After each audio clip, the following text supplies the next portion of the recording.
La fin, le chaos, la fatalité, mais aussi surtout la renaissance.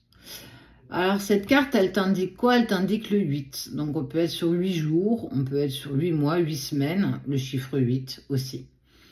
Mais surtout, moi, ce qu'elle m'indique, c'est que tu vas, quoi qu'il se passe aujourd'hui, vers un renouveau. Rien n'est une fatalité, rien n'est une finalité en soi, on est toujours dans un éternel recommencement. On termine quelque chose pour entamer autre chose. Quel que soit, d'ailleurs, ce que tu entreprends ou ce que tu as pu entreprendre par le passé. Il faut parfois terminer certains chapitres pour pouvoir en ouvrir un autre. Y mettre des points, y mettre des barres sur les T, des points sur les I. Et parfois, ce sont des chaos qui sont douloureux. Ce que tu as déconstruit, on sent bien que ça a quand même été un petit peu compliqué. Mais ça t'amène vers une renaissance. L'acceptation de laisser derrière soi ce qui se doit. Son passé, une relation, une personne, une émotion, un sentiment.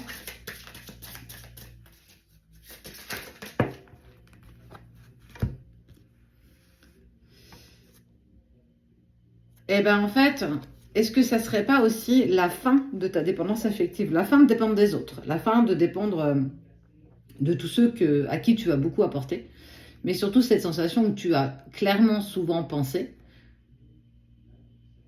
que tu dépendais des autres et que effectivement ça a été douloureux. Certains t'ont tourné le dos, d'autres t'ont trahi, malmené, menti. Et que effectivement, pour pouvoir assurer sa sécurité, il faut pouvoir s'ancrer, il faut pouvoir avoir les pieds bien sur terre et parfois faire des choix, prendre des décisions. Et ces décisions, elles ont été faites. On n'est pas sur des décisions qui sont en train d'être prises, elles ont été faites.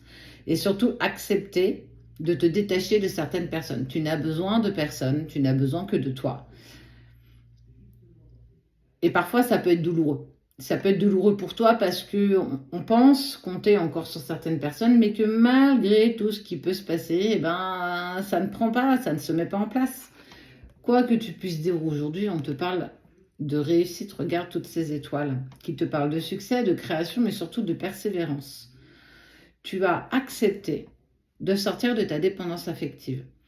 Mais non sans mal, hein, sortir de la dépendance affective, c'est clairement douloureux, c'est accepter de ne dépendre de plus personne, que certains te tourneront le dos parce qu'ils vont très vite s'apercevoir que tu n'as plus besoin d'eux et que eux, en fait, ne vont plus pouvoir compter sur toi pour aider dans leurs besoins. Ça peut être la personne que tu aimes, ta famille, tes amis, ça peut être dans ton travail également. La dépendance affective, elle touche toutes les sphères de ta vie. Elle ne touche pas que ton côté sentimental, elle touche ta famille, tes amis, tes collègues, des personnes qui ont longtemps compté pour toi et qu'à un moment donné, il faut s'apercevoir que c'est plus bon pour nous. C'est comme si tu t'obligeais tous les jours à boire quelque chose que tu n'aimais pas et que ton corps en avait besoin.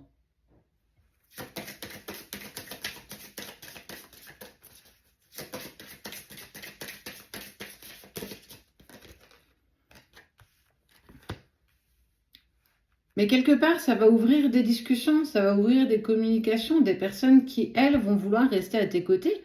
Peut-être même une personne en particulier qui attendait justement que tu apaises tes mots, MAUX, ta dépendance, et qu'il faut, à un moment donné, accepter. Et justement, cette personne, regarde, parce que tu avances et tu évolues tellement bien, en fait, en prenant conscience de ce qui te bloque, tu permets à cette personne d'entrer à nouveau en communication avec toi. Alors, on n'est pas forcément sur une communication verbale. Quoique, on est quand même sur un homme qui arrive sur un cheval. La route a été longue. Mais par ton évolution, par ce que tu as mis en place, cette personne ose à nouveau rentrer dans ta vie. Alors, soit elle en a eu écho, soit elle l'a ressenti parce que tu es dans un parcours particulier. En tout cas, ce qui est sûr, c'est que vous avez un contrat, une association tous les deux. Surtout, on parle de liens sincères. Étant en parcours sacré, il faut que tu comprennes que tout ce que tu dépasseras tes peurs, tes blocages, tes blessures profondes, tes dépendances affectives, par exemple. Plus tu les travailleras en sérénité, plus tu le feras avec la plus grande franchise, plus l'autre se sentira plus en harmonie avec toi, même si cela fait des mois et des mois que vous n'êtes plus en contact. Et on voit bien que par ton évolution d'acceptation, de laisser, de bien t'ancrer, d'être bien ancré sur terre, je pense, je dis, je fais, te permet, toi, de te libérer, mais surtout de libérer le lien, de libérer ce qu'il y a entre vous deux. Et par tout ce que tu mets en place, ou tout ce que tu vas continuer à mettre en place, va permettre d'ouvrir à nouveau la communication de cette personne qui va vouloir échanger avec toi, parce que vous avez un lien, parce qu'on parle de lien sincère, mais surtout de contrat d'âme. Il faut que tu acceptes aussi. Mais on voit bien que ça a quand même été très douloureux de déconstruire ta déconstruction. Il n'y a rien de plus horrible que la déconstruction. Reconstruire, c'est bien plus facile. Déconstruire, ne plus aller dans tes répétitions de schémas, dans tes vieilles croyances limitantes, c'est ça peut-être le plus compliqué.